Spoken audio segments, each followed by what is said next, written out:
Mr. Voight, is it good morning or good afternoon right now? Dude, Darren, it's 11 o'clock here in the morning. Got it. So, I mean, you are from Yonkers, so there is that East Coast in you, but good morning. How is your day going aside from answering the same questions over and over and over again? Well, I'm looking forward to talking to you, Darren. That's the thing. I'm excited. Charming as always. Well, thank you. Congratulations on Shadowland. The last time I had the pleasure of speaking with you, it was to promote The Painter, which was another great dramatic turn for you. And Uh, you're keeping up this streak of playing dignified human beings. When did you kind of realize, hey, I'm only going to do dignified characters, no more midnight cowboy kind of stuff for me?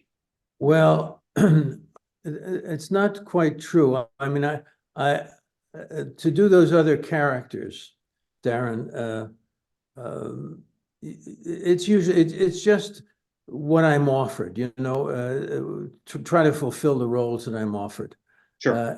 And I certainly Midnight Cowboy is a very strong character part, of course, and I did it very well, Yeah. and therefore people occasionally look to me for that, like Runaway Train, for instance. But also, just the way I look today, they'll see me in that guise as well, and so I'm going to get a little bit of both, I suppose. Right. Now playing. I do like the stretches. I do like to have the challenge of the stretches, when I have to change myself physically and do a lot of other things, but like Anaconda or something like that. But Sure. I'm going to get stuff that fits the way I look. Well, how much uh, prep and research is needed for a role like this when you're playing a former US president? Well, I've been in the political realm a little bit, so I Yeah, know just a little bit. I've been watching it pretty close, Yeah, So I feel I have a little bit of that, a natural, um, or gravitas or whatever it is, I have a little of that, so I don't have to work for it. Uh, I have to do. I mean, this role was a pretty interesting role, and I must say that the my my co-workers on this piece, uh, Martin, Chokash, and uh, the Rona. gal, Yeah, Rona Mitra, they were terrific. They were just terrific. And I,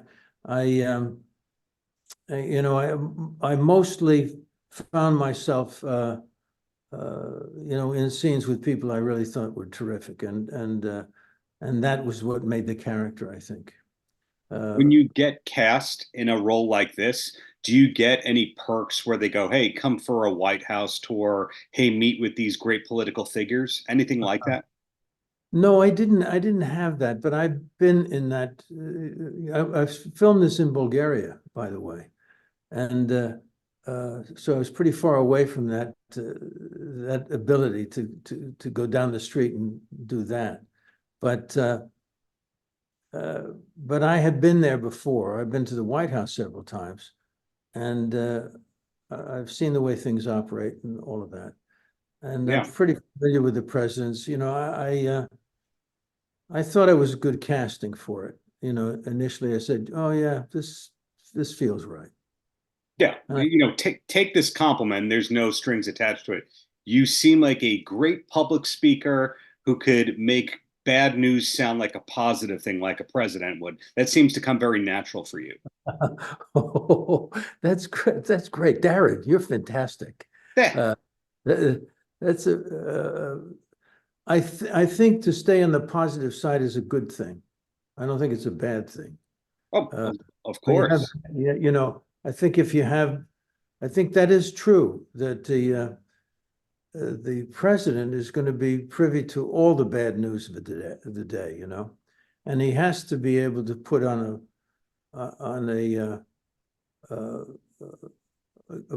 uh, somehow he has to reach people in this country to give them hope continuously and not to bring them down.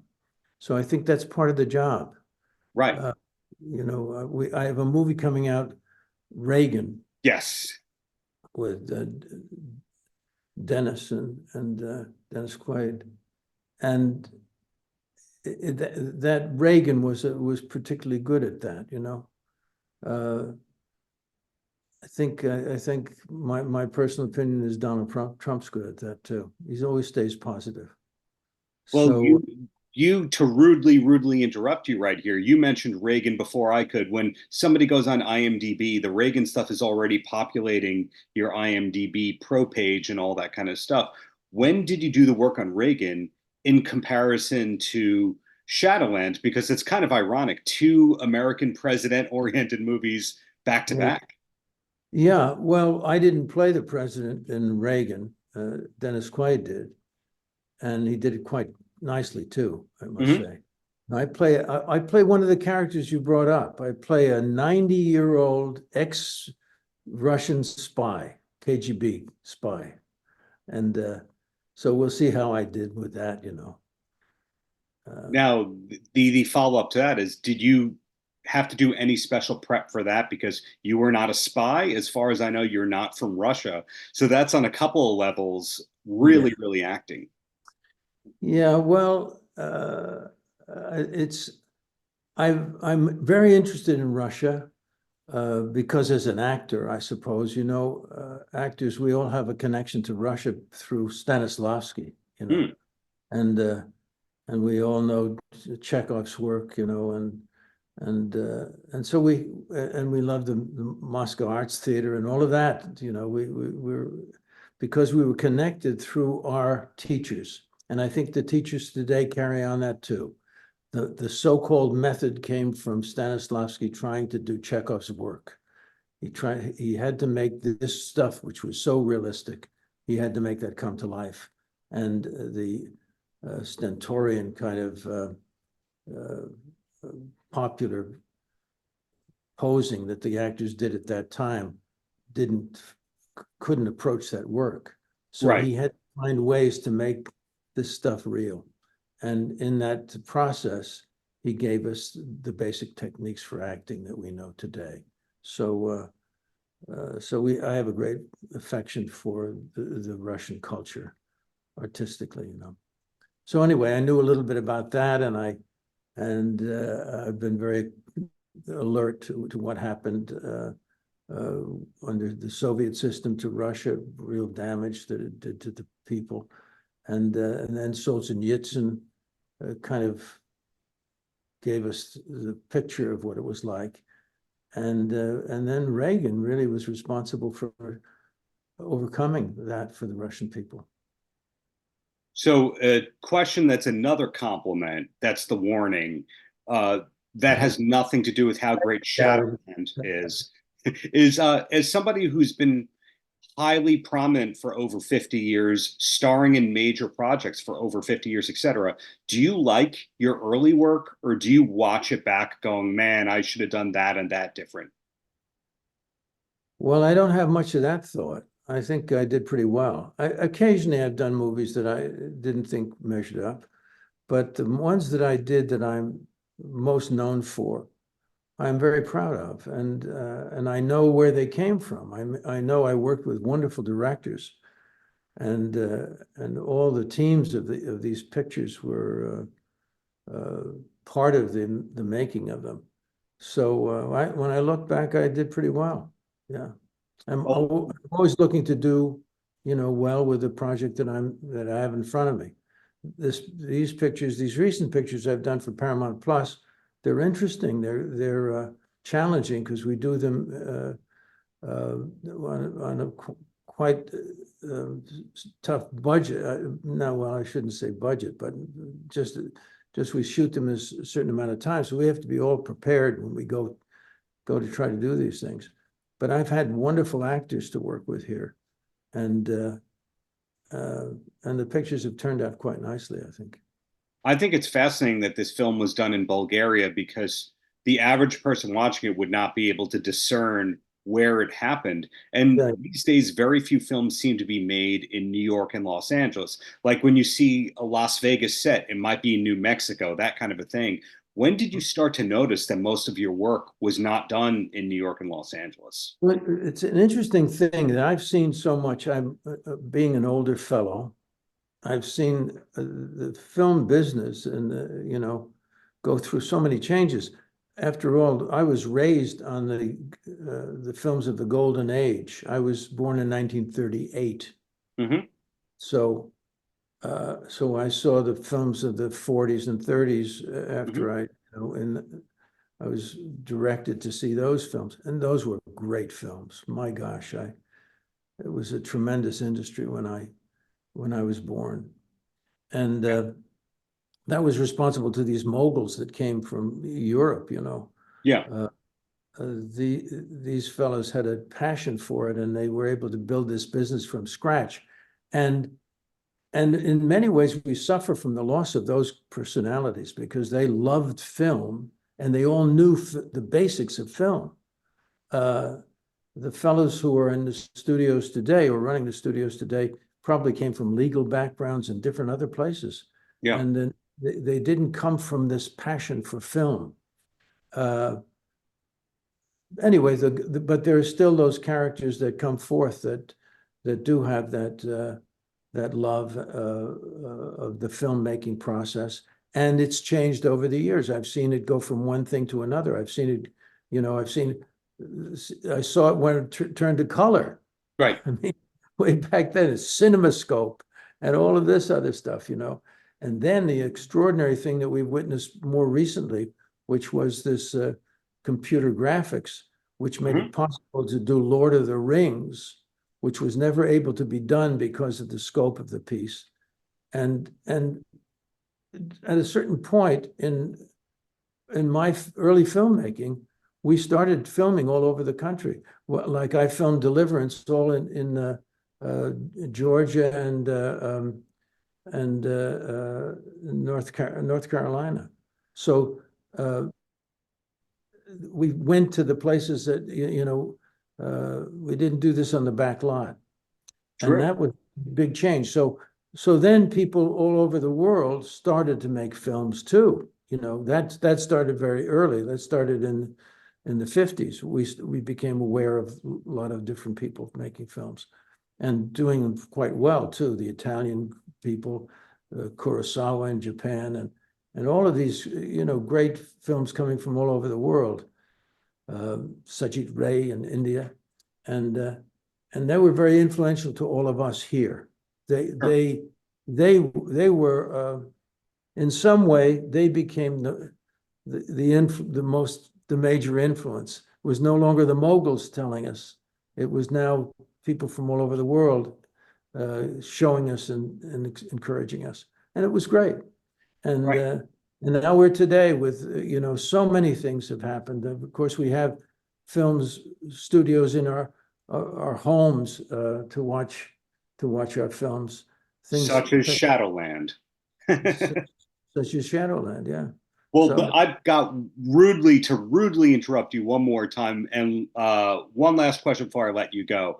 I'm sure, intrigued by this. So, forever you're associated with the song "Everybody's Talking," which Harry Nilsson made a hit because of that yeah, Academy Award nominated film. Did yeah, you yeah. get to be among the Hollywood vampires, which was included Harry and Ringo Starr and Alice Cooper and all that? No, I didn't even know that term, but I did meet Harry, and I spent some time with Ringo actually, who I liked very much. Uh, and uh, uh, and the interesting thing about that particular song, Hmm. John Schlesinger was treating me very carefully when we made Midnight Cowboy because I was totally new, to the film world. Although I had worked very hard at different things and had some success in stage off Broadway and stuff, but he wanted to keep me away from seeing any of the work because he thought maybe I'd get self-conscious or whatever it was.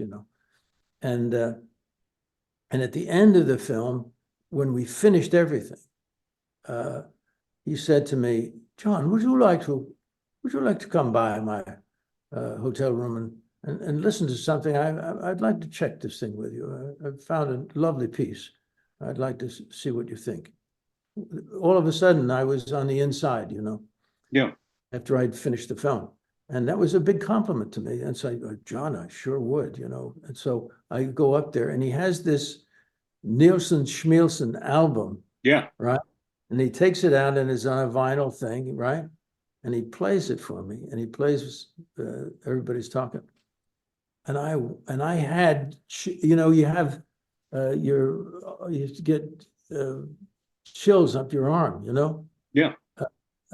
I had that when I heard, oh, wow, it was so perfect because the character was so original and strange, this strange world that he was in all the time. And he was a lonely person who was living a kind of fantasy, you know, he wasn't in the real world. And this was so perfect for it. And I said, John, that's amazing. This is, you know, a blessing that we listening to this kind of thing. This is great for the film. And he said, oh, John, I'm so very glad you like it. And I said, we're thinking of using the film. I said, well, I don't know how you can get anything better than that. But anyway, they went because they wanted to, that was made for something else. It wasn't made for the film, you see. So according to the rules, you couldn't get an Academy Award nomination unless it was made for the film. You see, it had no prior existence. Right. And so if you chose that piece, you couldn't go for an Academy Award for the music. Well, I felt that was kind of sad but I still couldn't figure out how we'd make it better. But he went after a few things, and actually Bob Dylan wrote Lay Lady Lay for our film. And finally they came back to the Nilsson version, thank God, of that. I think Neil, can't remember who wrote the song. Fred Wesley. Was that? Fred Wesley did. I think it was Neil. Check it out, Darren. Yeah. See who wrote this song. Fred Neil or something like that. I can't remember his first name, maybe. But anyway, we got the song, and it certainly it opens the film, and it's perfect.